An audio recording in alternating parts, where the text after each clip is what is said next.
6 months after the Taliban takeover, Afghanistan is struggling. The country's undergone a dramatic transformation following the months-long military campaign that saw the Islamist regime regain control, toppling the internationally backed government. Since then, tens of thousands of Afghans have fled or been evacuated, including many of the educated elite.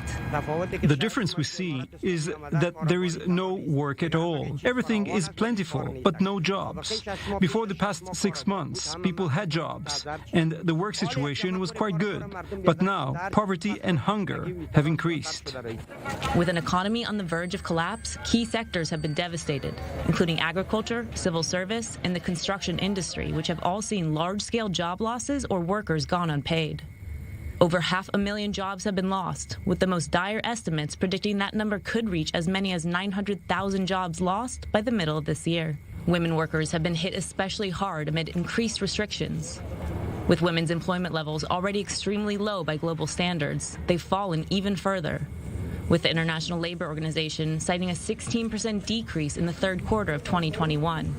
They expect those numbers could rise to 21 to 28% by mid-2022.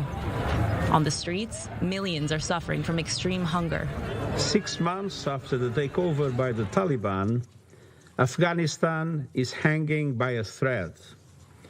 For Afghans, daily life has become a frozen hell. We beg the Taliban to help us because we are poor and powerless. I request that every country that can help Afghanistan think about us. The situation has remained even more acute as some $9.5 billion in Afghan central bank reserves remain blocked outside the country. And international support given to the previous government has dried up. As I foresee in the future, if the world recognizes the Islamic Emirati government and unfrees our money and assets, we will have a better and brighter future.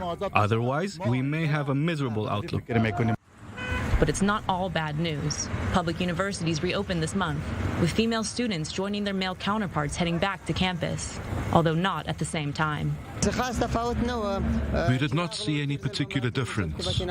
We used to study in the past, and we continue to do so now. The only change we see is that the class hours have changed. Girls and boys study separately.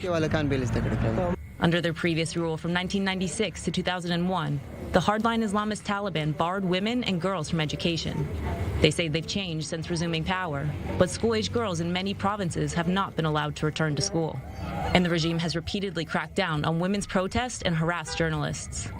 Yet despite the downturn, 6 months into Taliban rule, many Afghans say they feel safer, with the country less violent than it has been in decades.